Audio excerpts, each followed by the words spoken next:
What's up, y'all? Welcome back to my subscribers. Welcome in to my new subscribers. I really appreciate you subscribing. And to those who haven't subscribed, please feel free to do so. Please like this video. Check out other videos on my channel. I have other videos on my channel, Black Light. I am Black Light, and my channel, Black Light, got some other videos I'm sure that you would be interested in that would be entertaining and that also are educational. So anyway, today I felt like a little international vibe thing, so I'm doing a little international reporting.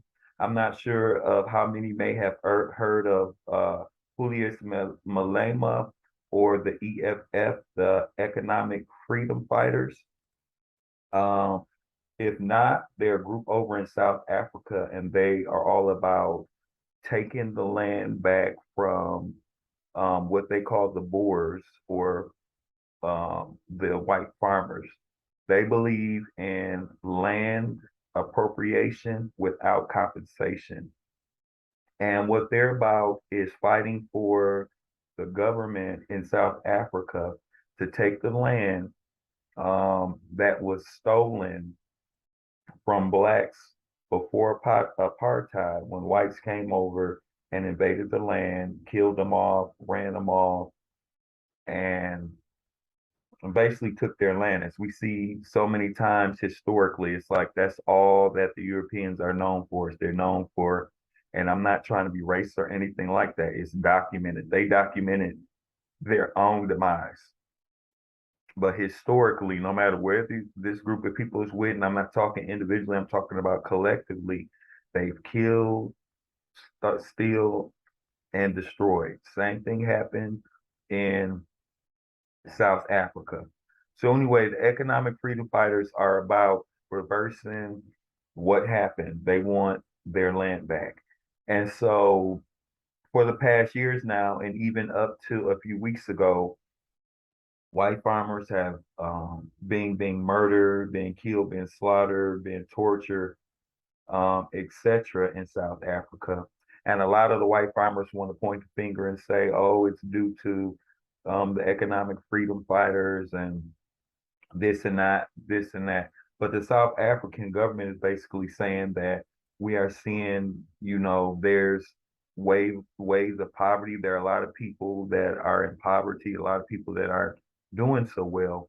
And so with the farmers being at the top of the economic scale or the financial scale, they have the most wealth. And so then poor people tend to want to attack them or whatever or rob them because they're the ones with the money. It doesn't have anything to do with the race thing, but it's more so the fact that um, the farmers are the ones who have the money. So you're not going to go rob someone who doesn't have anything. You're going to go rob someone who does have something. So that's pretty much the standpoint that the government is taking. But the Boers, the white people, feel like they're being targeted and that they're being killed because that they're white, pretty much. So I'm gonna start this video footage off with this song that's very controversial on in South Africa right now. It's called Kiss the Boer. Kiss the Boer can mean shoot, kiss the Boer. And as I said, Boer is considered white farmer, slang for white farmer. Like some people may say hunky cracker. Well, not as hunky cracker, because I don't want to say that being called a Boer is something necessarily derogatory. But anyway, I'm gonna start off playing this song that's very controversial that a lot of people want to point the finger at and say, okay, this is what's making these killings go up. This is why blacks in Africa are attacking um, white farmers. And before I play the song, I would like to say that Julius Malema and the economic freedom fighters are saying that that is not the purpose of the song. And I don't necessarily believe that it's the purpose of the song either.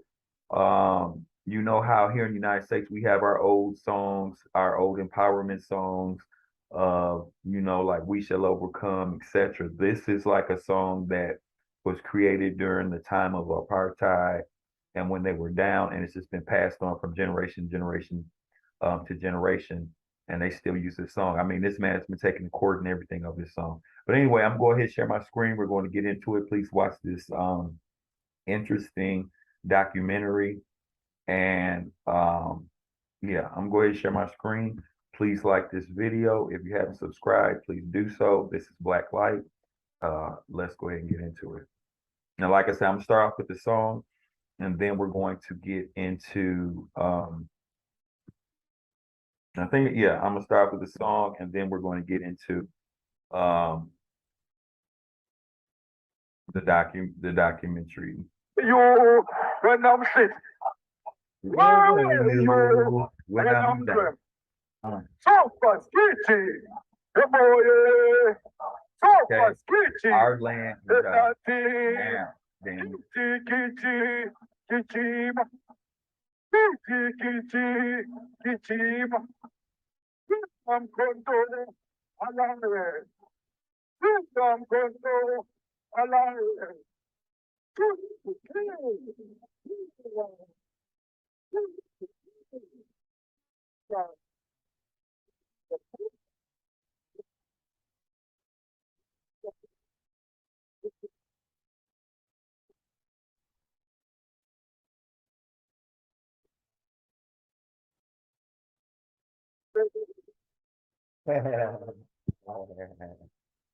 okay, now we're gonna get into the documentary, y'all. But I just wanted to share that with y'all.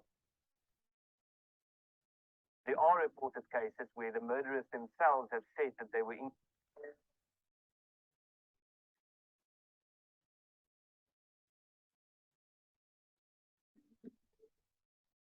Apartheid tore South Africa apart. Some say the white oppressors are now the persecuted. White farms are being robbed and farmers murdered. Not only do they kill, but the way they kill. They torture you.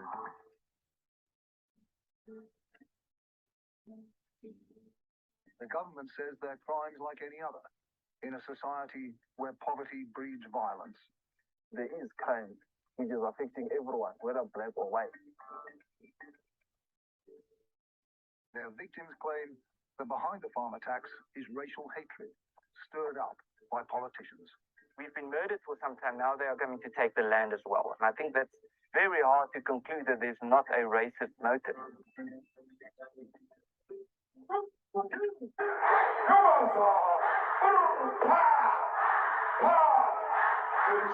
This is hate. This is political hate. You must say enough is enough. Right. We are taking the future into our own hands.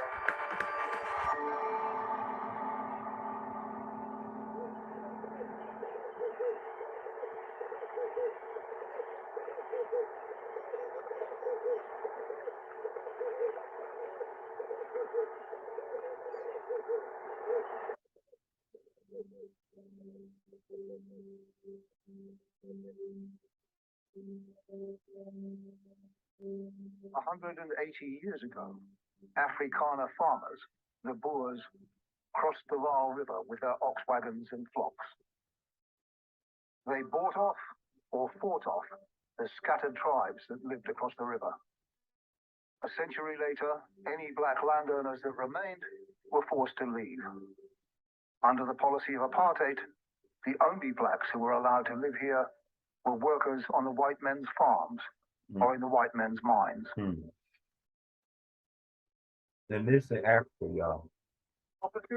Keep those weapons on the target. Keep your triangles, gentlemen. Now it's the Boers who are feeling under siege. Keep your barrel on the target. I want as many barrels pointing at windows as possible. When a farm attack's reported, armed civilians often arrive long before police. Here, in this left. Ready? I haven't heard anybody shout if there's somebody in that house. Have we got a victim there? The guns aren't loaded, but this training exercise is deadly serious. Move, yeah. There might be survivors in the house in desperate need of help, but the criminals might still be in there too. Ready? Please.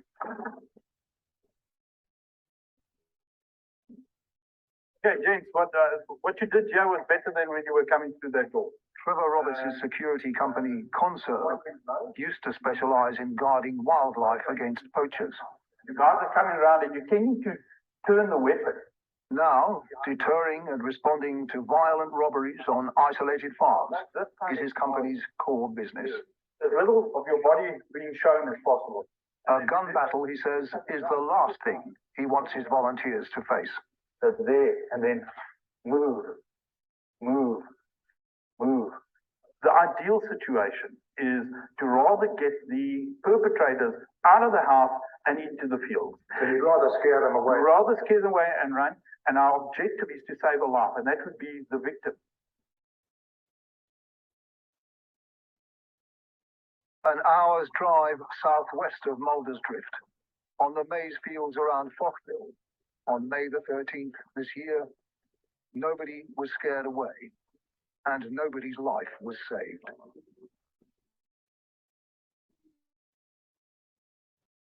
"78-year-old Fani Engelbrecht didn't have time to call for help.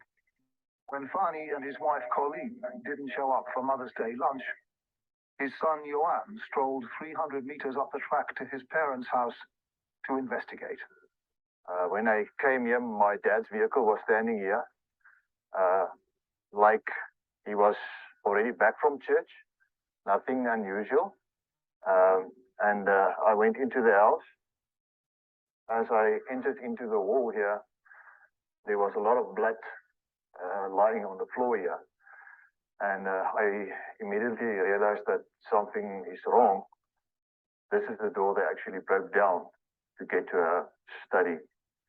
And I found them lying there, tied together, next to each other. Right here, tied together. Yeah, they were tied. My dad was lying on his back. My mother was lying face down, hands tied behind her back. My dad had a big gaping hole like the size of a golf ball in his throat. There was a pool of blood here all over. When I touched him, he was cold already. My mother was lying face down, but she was still hot. But I couldn't feel a pulse. Their throats were slit. They were tortured here. I found a iron cord around my mother's neck. She was obviously, they tortured her. And yeah. Why do you think they would have done that? I think they wanted the keys for the safes. They wanted the keys for the vehicles, you know, and they tortured them to get that information out of them. And then they killed them anyway. And then they killed them, yeah, when they're done. My dad always said, it's not if, it's when. Did he? Yeah. He knew it's coming. We all know it's coming. It's just a question of when. Okay, so why don't you move When your Johan ass, take your called ass his back wife to Europe? Sue to tell her the That's what I'm grim not news, understanding. she could barely speak to their daughter Tessa. My ma het nie 'n woorde gehad nie, want ek het haar gevra, "Mamma, wat gaan aan? Sê my wat gaan aan," want sy het so geruk toe my pa haar bel dat sy nie kon praat nie. En al wat sy kon uitkry is oupa, ouma vermoor. En ek het in mekaar ingesak, ek het gehuil en ek het nie geweet wat om te doen nie. Ek was baie naby aan hulle en hulle was albei wonderlike, sagte mense, kinders van die Here. Aren't you frightened? Ek het nogal, ek weet nie, as ek kamer toe gaan dit my laaste dag wees nie. Ek weet nie of ek dalk weer gaan opstaan nie. En die drade gaan nou seker hier inkom. Belatedly, with the help of his neighbor, Johan Engelbrecht is installing electrified security fences around his farmhouse, mainly to assuage the fears of his wife and daughter. I'm doing it because it might make them feel safer. But I know for sure that if they want you, they will get you outside. You can build a prison around your house, but at some point you have to leave that Now, prison who and want to go live out like that? farm. And I that's mean, where if they really feel they're in danger like that, who want to live like that? In Australia, a double murder on a farm would be headline news for days. Not in South Africa. It's just too common an event. My one neighbor, Honest Kitching, and his wife, they were murdered about 6 months ago. Then there's Miss Simpson, Nikki Simpson. She was tortured, drilled through her knees and feet. Then there's Itihu, also a neighbor not far from here. He was shot. Carl Hall was shot. So in the last 10, 20 years in this area, I can name 20, 30 attacks, murders on farmers.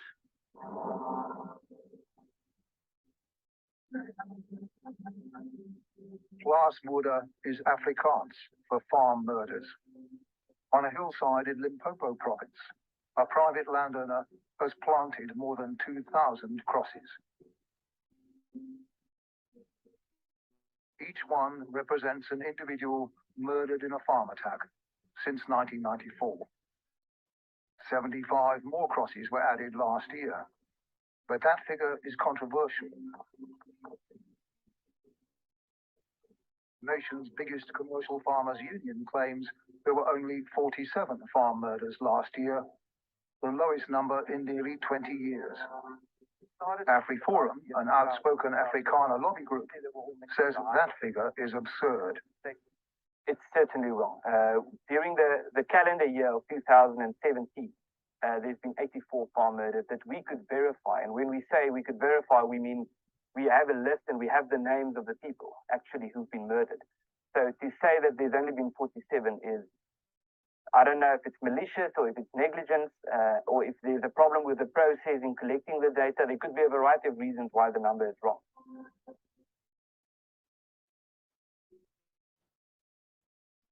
Whether farm murders last year numbered 47 or 75 or 84, they're dwarfed by the total number of people killed in one of the most violent societies on earth.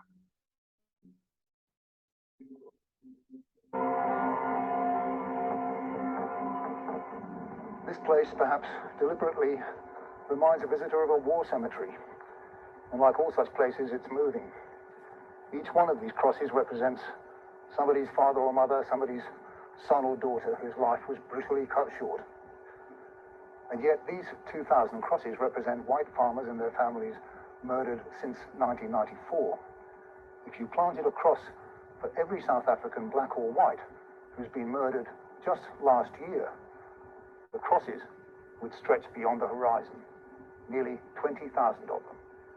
Most of them have no memorial.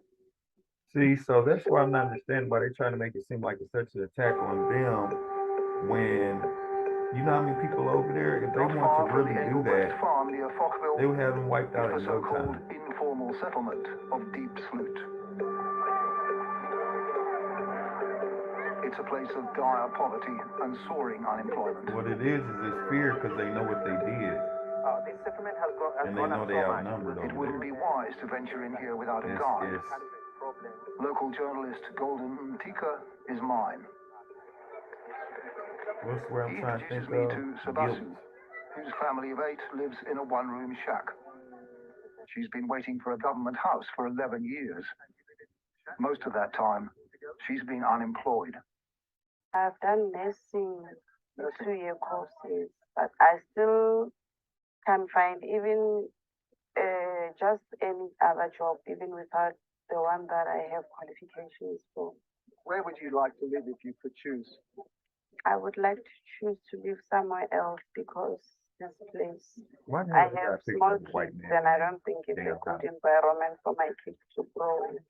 We don't even have water, and more especially about sanitation. It's something that's Hard to keep the kids clean and healthy. yes, even to play on a clean environment. And in fact, lack of sanitation is the least of Deep Sloot's problems, Golden tells me. It's plagued by crime, violence, and mob justice. The brutality that's a feature of many farm attacks is commonplace here. Yeah, last year November here was about 4 suspects who were apprehended by the community. They accused them of of rape, and they brought them here at this a pile of rubbish you see here. It was a multitude of people that were here. All of them, they were murdered here. They were killed by the residents, stoned, beaten by sharp objects. They put tires around their neck, they poured petrol, then they set them alight on. So they died here. They were killed. alive. Yeah. They did that. Yeah, when they brought them here, they were alive. Yeah, they killed them here.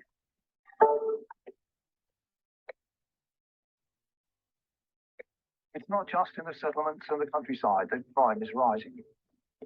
In South Africa's great cities, Johannesburg, Cape Town, Durban and Pretoria, there's a crime wave too. Armed robberies of security vans, home invasions, street muggings.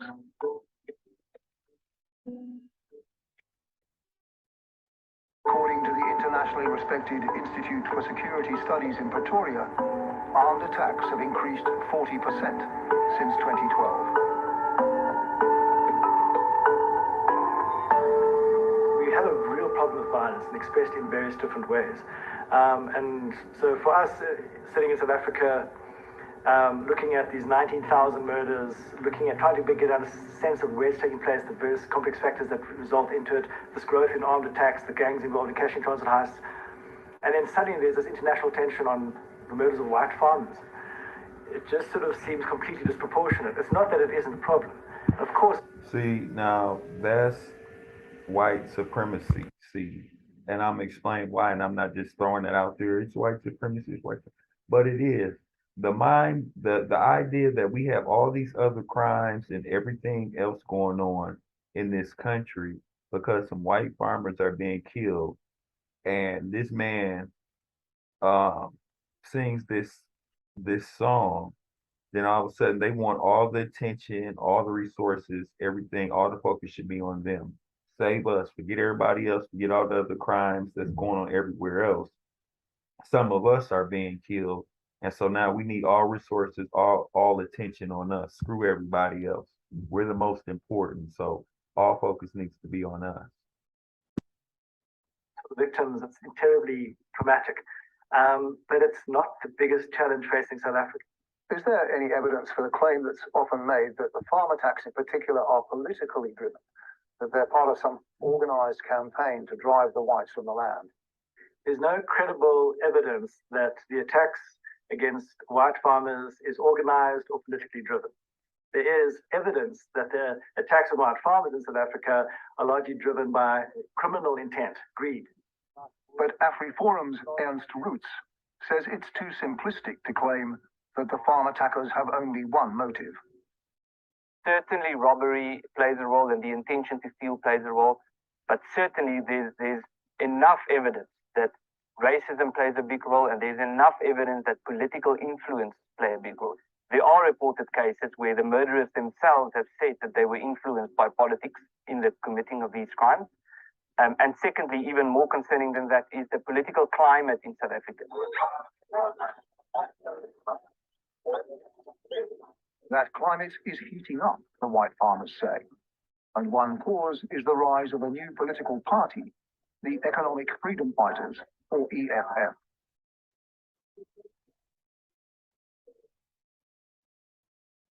I've come to one of their rallies in Northwest Province, where the mood to me seems far from hostile.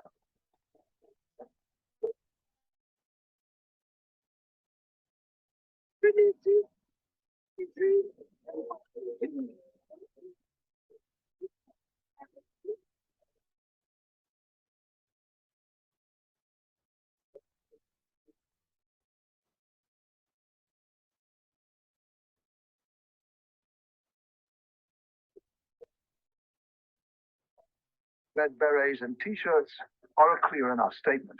This is an old-fashioned communist party. Its policy is to nationalize all land in South Africa and redistribute it to the poor and needy. And see, and that's not to bring a FBA or nothing like that again.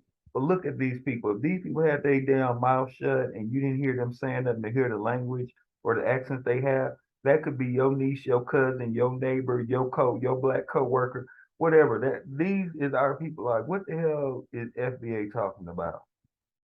like they different. Look at that. That's you right there.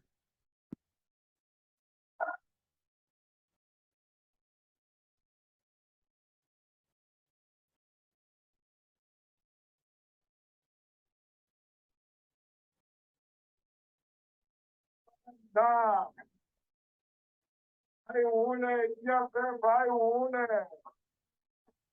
The EFF's self-styled commander-in-chief is Julius Malema, a former leader of the ruling African National Congress's Youth League.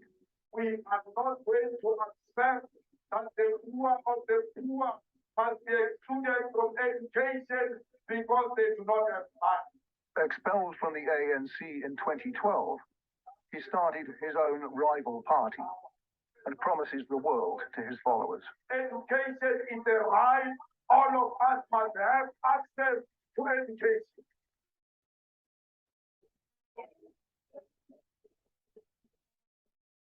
But there's a dark side to Julius Malema's populism. He sets race against race with a recklessness that shocks the political establishment. At this rally, he takes aim at the Indian middle class. Majority of Indians hate Africans. Majority of Indians are racist. But his favorite target is the white landowner. He urges his followers to take back what was stolen from them. The white minority which took our land by force. You must say enough is enough. We are taking the future into our own hands. At the end of almost every speech, he sings an old ANC war song, Kill the Boer, although that particular phrase has been banned as hate speech.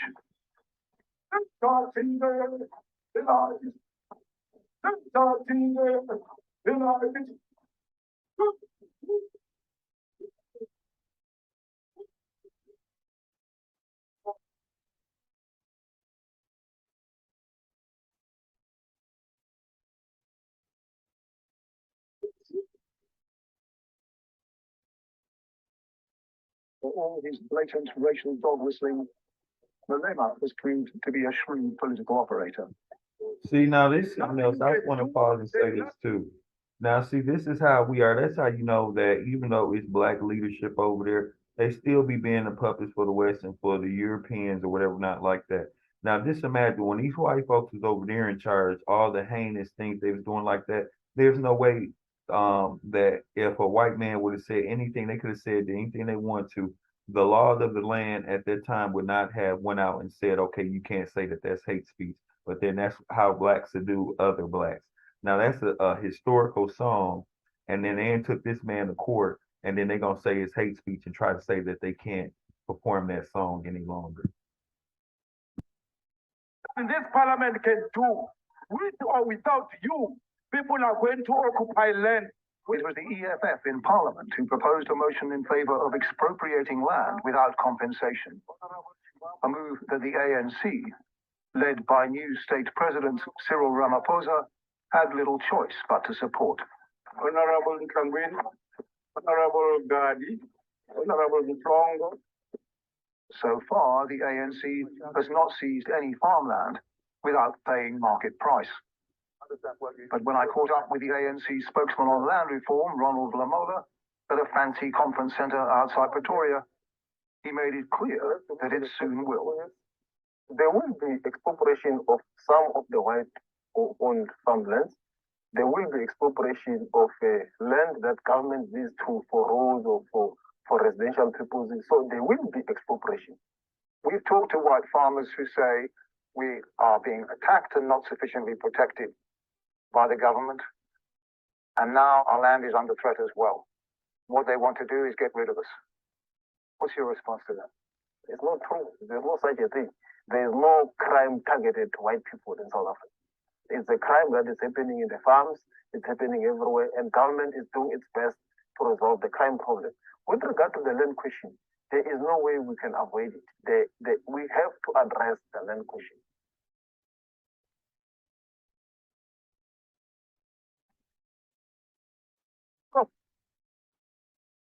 Farmers like Johan Engelbrecht say the mere threat of expropriation has dramatically affected the market for private land. I mean, if you wanted to sell this farm now, would you get a good price for it? Nothing. It's zero. It's worth zero. Already? We had several auctions in the last 2-3 weeks cancelled because there was no people interested in buying land. Why will you buy a farm and tomorrow the government's going to take it? And who is going to buy a farm if living there endangers their lives? What has happened, I've just spoken to a tenant here of plot 174. He thinks he disturbed some people that were in his house as he breaking in. A nighttime training exercise turns into a genuine manhunt. Trevor Roberts' convoy of volunteers, a dozen vehicles strong, begins to inspect the fence lines around the property, looking for signs that the robbers are making for a nearby township. What are you looking for, like? Fence cuts, battle signs, which anything they would have left behind while passing through a fence. They sometimes wrap toilet paper around the fences as a marker. So if they're trying to get away quickly in the dark, it's an easy marker for them to know where they can escape to. What I mean? This time, it's not a serious attack, just a break-in while the residents were out. Okay, they found a laptop. Did you hear? Are you on radio? Yeah. Okay, fine. The chances still remain they're going to run this way. So our action must carry on. We've got lots of people down there as well. So we covered. Okay. Are you ready? Good. Right.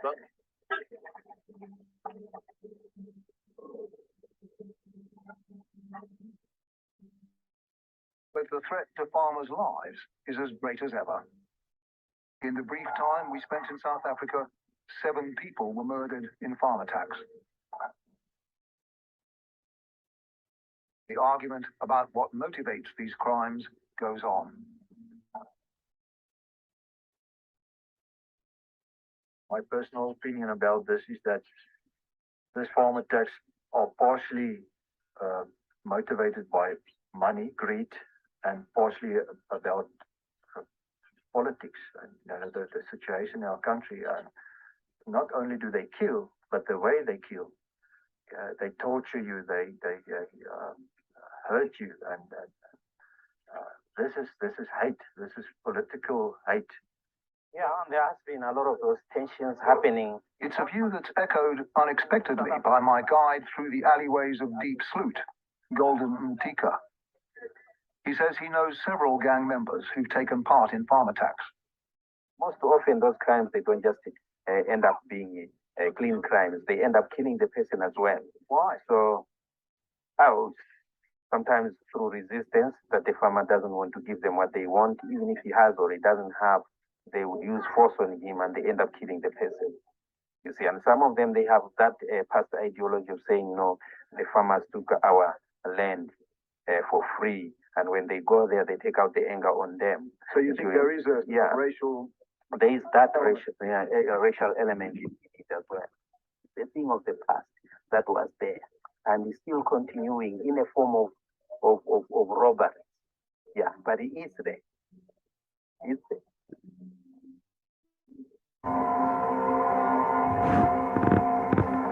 The shadow of their bitterly divided past still hangs over all South Africans, black and white, poor and prosperous.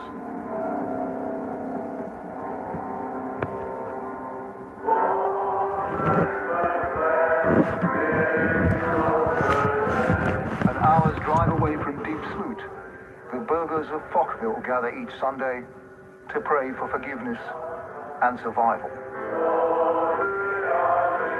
For more than a century, the Dutch Reformed Church of South Africa provided the theological bedrock upon which apartheid was built. Now, you know they racist as hell. God created Black separate person races walk inside inside the this damn block, church. and separate They they here should trying to stay. spin around 4, 5, 6 damn times. And they up in the church. Its ministers no longer preach that message, but there are no black faces here. And I didn't know he was about to say These that. people know their Bible. Exodus 34, verse 7. The Lord God visits the sins of the fathers on their children and their children's children.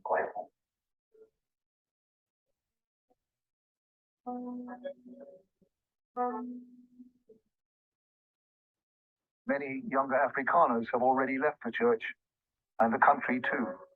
If she has her way, Tessa Engelbrecht, devout believer though she is, will follow soon, perhaps to Australia. Yes, I would like that. Dan kan ek vir my ma en pa gaan plek maak voorberei as hulle dalk eendag sal besluit om oor te gaan na Australië toe. Dan weet ek ook daar is plek vir hulle. Maar ek sal as ek die kans kry sonder om seker te dink And I felt it, right? Like his father before him, Johan is a respected elder of the church. His roots here are generations deep. It's just a few weeks since his parents' murder. He'll get the harvest in, he says, and then decide what to do. It won't be easy. If you've been on the farm for 40 years, 2 generations, and you've put a lot of hard work, blood, sweat, tears into the farm, you just don't just pack up and leave. 40 years is a generation. It's FYI. When we speak of generation, 40 years is a generation. How are you going to make that decision? Well, it all depends on the government. If President Ramaphosa is willing to step up and address the situation in our country, the crime and the corruption, I will more than be willing to stay. But at this point, everything is just going south. So it goes on like that. Nobody cares if you stay What or not. future are there for my Take your ass children? on. There's no future here. O bring mij terug naar jouw Transvaal, daar waar mijn Sarre woont. Daar onder een timmel is bij de groen door een boom, daar woont mijn Sarre Mare. Daar onder een timmel is bij... Okay, y'all. So anyway, there's even a up-to-date story like a few weeks ago where this he's a farmer or whatever, and they went in, his wife and his daughter was murdered. And there's another case where there's like these 4 white girls, their grandparents or whatever was murdered. And these are more recent cases. But this is what I would like to say. Now, like the gentleman, the black gentleman was saying, I'm sure that there are some murders against the farmers that are motivated behind the fact of them being pissed off that they know that originally all that land was theirs, everything, the resources and everything on that land was theirs. And then these people came in, made them get out. And if they were allowed to stay on their own land, then they had to be slaves or be working for white people. So I'm sure that some of that is in the mix of some of the murders or whatever that's going on. But I also believe that the majority reason behind the murders that's going on over there is because they're not targeted necessarily because of their race, but they're being targeted because they have the most. And now I'm gonna tell you what else we see going on here. And I've watched there's numerous stories and numerous videos about this going on in South Africa. There's even been protests where, let me show you this. Let me see if I can share this other video where they was doing a protest. Let me go ahead and share that. See if I can pull that up real quick.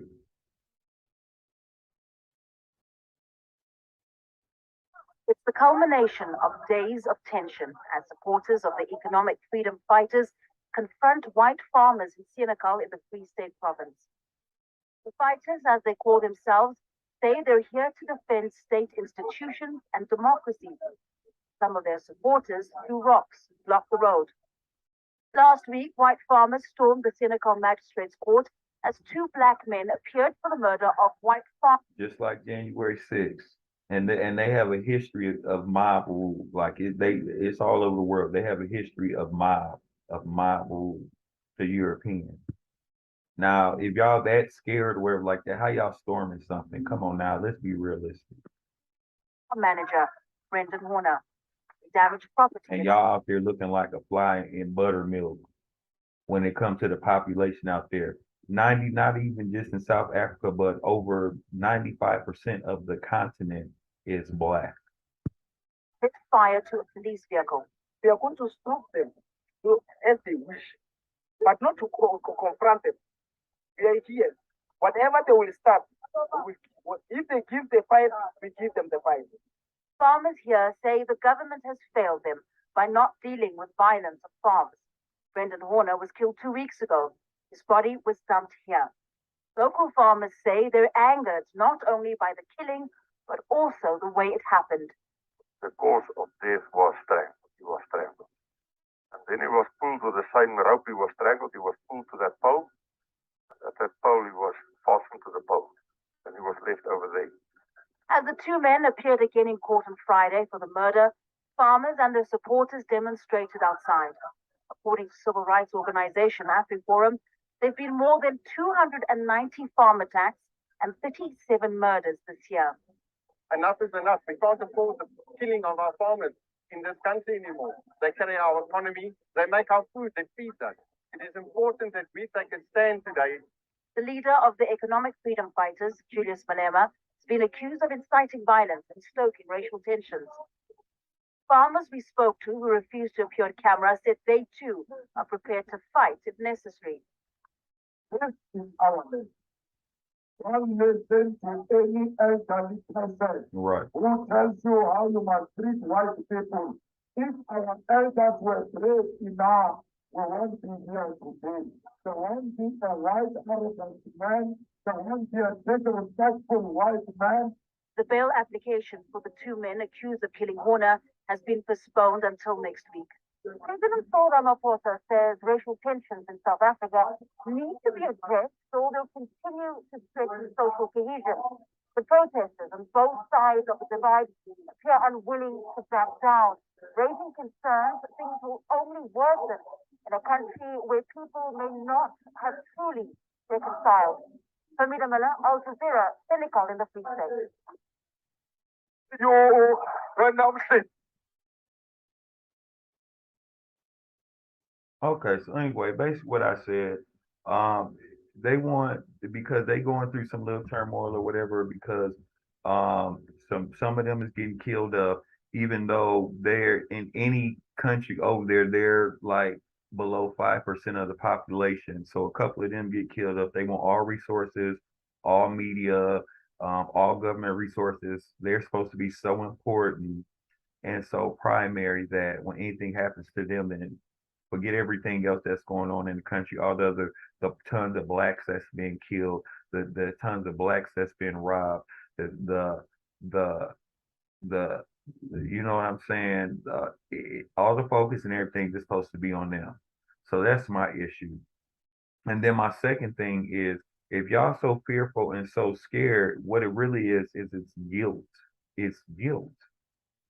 But at the end of the day, if you so scared and you so fearful, take your ass back home to Europe where you come from, where you came from. Pack up your bags. You got money because you own the farms or whatever. Get your things, get your belongings, get your family, get you a passport if you don't got one, and carry your ass back home. Did nobody bring you to Africa? Y'all went to Africa. And so now if you're so fearful of your life and you feel like your life is so threatened and you don't feel like the government is protecting you and whatnot, then you need to go back home or go back where you come from. And those people have every single right to want to reappropriate their land and to be given back their land and to be made whole and be put back in the predicament that they were in before you came in to kill, steal, rob, and destroy. So at the end of the day, that's what it is. If you don't like what's going on over there, take your ass back home. So Like I said, I just felt like a little international news today, and I'm also going to be sharing another little international clip of something that I thought was that I really, really enjoyed, really uplifted my spirit, something I really liked that happened in South Africa by one of the economic freedom fighters. But anyway, once again, y'all, welcome aboard to my new subscribers. Thank you to my old subscribers. If you're not a subscriber, please subscribe, like this video, check out the other videos on my channel. Thank you very much. And this is Black Light, and that's going to be all for now.